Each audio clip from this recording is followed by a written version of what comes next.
From what I understand with Elden Ring Nightreign, is you drop in, kind of like a fortnight, and then the circle will gradually get smaller, and there's, I think, 3 days, and each night there's a boss fight. I don't know everything, obviously, but we're going to watch the new Elden Ring Nightreign official release date trailer and pre-order trailer, and after that we're going to watch the Elden Ring Nightreign first impressions of the network. Now, let's check it out. First up, Elden Ring Nightreign official release date and pre-order trailer. Rated mature.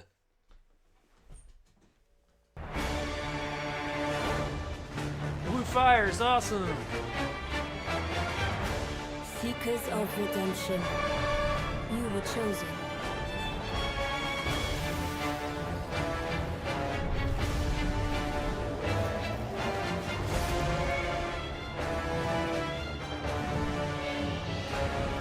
That's cool.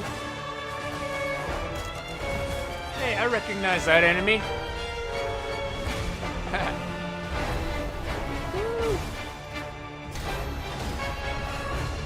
That kind of looked like Dung Eater.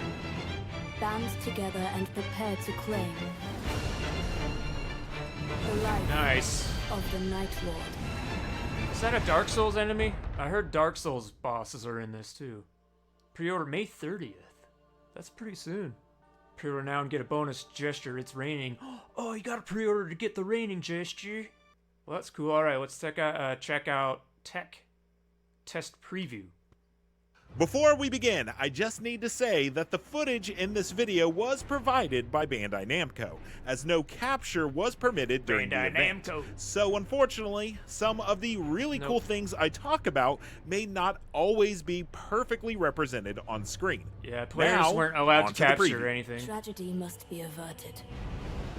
And for that, I need your help. Elden Ring Nightreign is not a battle royale. Not that you ever thought it was, but as a former battle probably a good royale thing. enjoyer, I can't help but compare the white knuckle moments I get when the storm closes in on me in those last gripping moments of a half-hour-long session of a Fortnite match to the nail-biting bits where I'm desperately trying to outrun the encroaching chicken circle legs. and make it to a life-saving site of grace in Nightreign. PvP elements are completely absent in Nightreign, though not missed one bit. Not missed. Still, you'll drop into a map with a squad, start from nothing, and spend your time ransacking the map to hopefully power yourself up for the final battle. What's the From final the battle? risk-reward moments of looting a church for one more flask charge as the circle closes in, I like to the the wave chicken of leg sadness guy. you feel when experiencing a devastating loss after taking so much time building yourself up. It's hard not to see the Battle Royale influences. But after 4 hours of playing the upcoming stress test build, I'm ecstatic to report that Nightreign probably won't tarnish the Elden Ring name. Well, that's good. Hopefully we get some more When beginning information. a match, you'll be given a choice to pick one of 4 available classes, though there will be a total of 8 when Nightreign launches. The current options will be the all-arounder Wilder, the speedy glass cannon Duchess, the tanky Guardian, and the magic-wielding Recluse. Each class has its own strengths and weaknesses, of course, but in my time with this build, I found that the most fun class to play was the Duchess, thanks to her powerful abilities and swift and nimble dodges. I like how fast I that also one spent is. some time with the Recluse, which was incredibly powerful, but I ran out of FP quite often, and with no FP flasks, they aren't in this Elden Ring, she'll definitely be one of the harder classes to play effectively. No FP Each flasks. class comes equipped with a leveling path, which I'll talk about more in a moment, but more importantly, they all have unique skill and ultimate abilities. The Duchess, for example, has an incredibly powerful skill that Castle repeats the Sword, last 1.5 wolves, seconds of or damage an lions. enemy has just taken, and it has a short cooldown to boot. Also, it's not just your damage, it's everyone's damage. So while you're flipping around the battlefield landing attacks, you're also waiting for huge health spikes to try and capitalize on doubling that damage. It's great stuff. Everyone's Other damage. skills also match the class's predetermined role. The Wilder can do a blast attack to try to land big damage. The Guardian can create a large shield, both negating damage and reviving fallen allies, while the Recluse can curse an enemy, granting all attackers Your HP tree and avatar. FP bonuses. So while players can double up classes in a run, it's always a good idea to talk about team strengths and weaknesses to diversify your group. When starting completely fresh, players will find themselves in Nightraign's Roundtable Hold. After matchmaking with 2 other random players, or using a multiplayer password to play directly with your friends, a small cutscene will play and everyone will soar over Limvale, not Limgrave, before landing and beginning their run. Limvale. A full run of Nightreign lasts around 30 to 45 minutes, depending on how fast you take down the ending bosses. While it's presented as a 3-day cycle, it really boils down to 5 separate phases: Day 1, Night 1, Day 2, Night 2, and the final boss. It's the When final day boss, one begins, the same the time, map is fully same every open, time. and that's when you'll begin exploring and leveling up. Everyone's level 1 at the outset with basic starting gear, save for relics that you're rewarded with at the end of every round that grant you persistent buffs between matches, with better relics being offered for better performances. Once landed, my team always beelined for the first enemy camp we could find for a quick boost of experience to begin leveling up, which was key to defeating stronger foes. From there, you'll decide what your team wants to do by looking at the surrounding area on the map, as it will be littered with points of interest for you to explore. Each point of interest typically comes with predictable circular rewards. map. Churches will house a flask charge to increase your overall health potion uses. Castles will feature a mini-boss that drops more powerful gear, and rises, similar to Ranni's Rise found in the lands between, will present a simple puzzle to solve before entering to find even more gear. Just to name a few of many.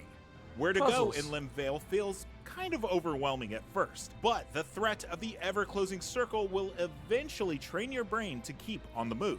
Speed is the name of the game during the day cycle, and luckily everything you gotta seems be to on the built move all the around that. time. For starters, leveling up Leonine is as quick misbegotten. as a button press. As I mentioned, each of the 4 network test classes has a predetermined stat upgrade path.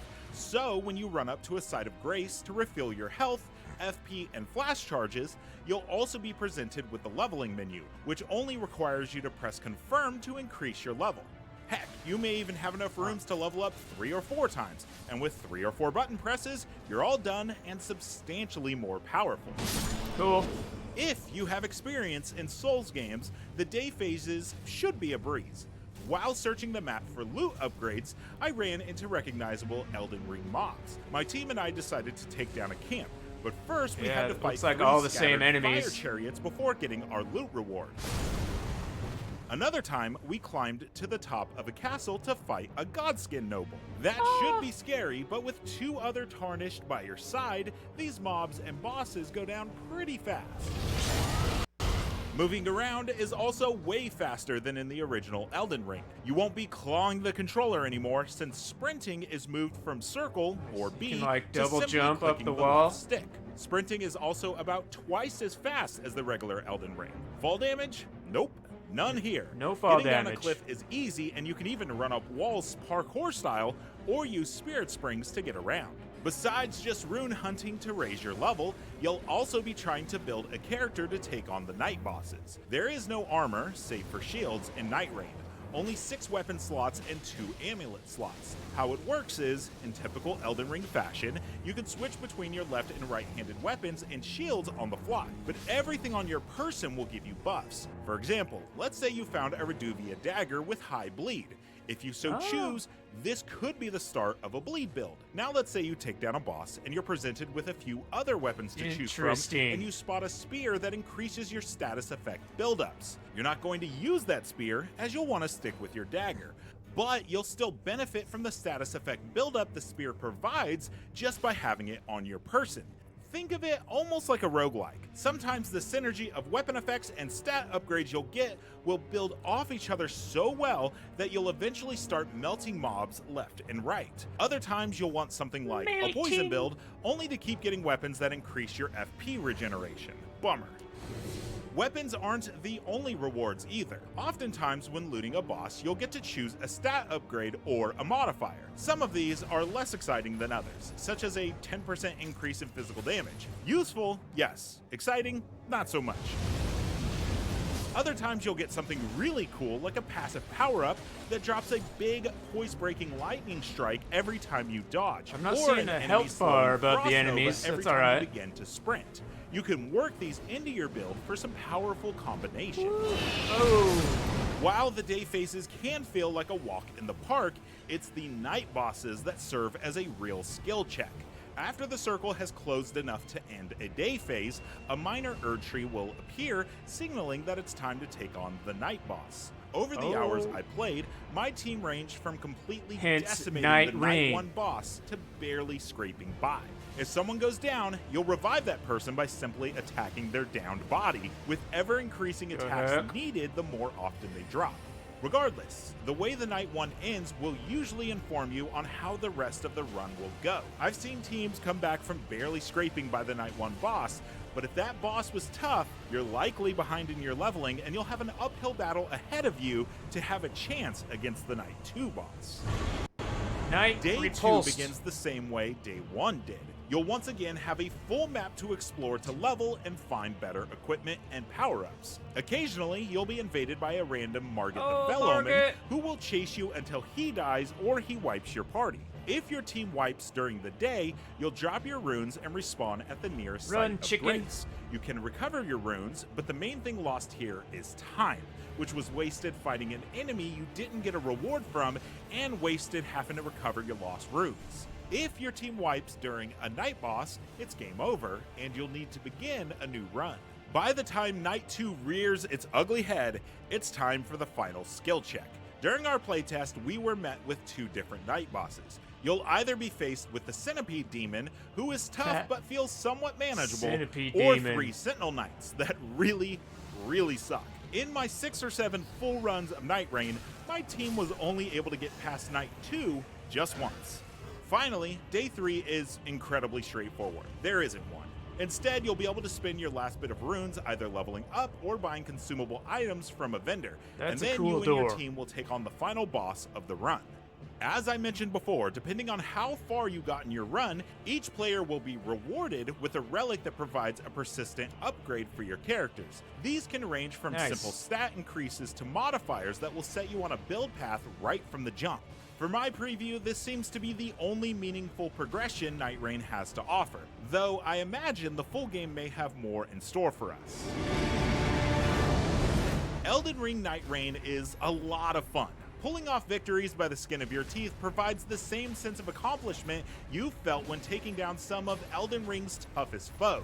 The moment a round ended, I couldn't wait to jump back in to see what kind of build I'd get the next time around. And the cheer my team let out when we finally took down that blasted Day 3 boss reminds me why I love the Souls-like genre so much. That's a cool boss, three-headed Nightreign could be seen as a little content light. So I'm incredibly interested to see how it shakes out when it releases sometime in 2025. But for now, it's been a few days since I've played Nightreign, and still, it's all I think about. I absolutely can't wait to jump back in for more. For more previews from IGN, make sure to check out our recent hands-on impressions of Dune Awakening and South of Midnight. And for everything else in the world of video games, stick with IGN. It seems pretty cool, and I'm wondering if the final boss is always the same boss, or do the bosses change it up? I don't know. I'm not gonna buy the game right away. I'm gonna wait and see how the reviews are, but it sounds like it's gonna be pretty good. And I think did it say May 30th? Comes out May something, which is pretty soon. Are you gonna get it? Thanks for watching if you did, and peace out.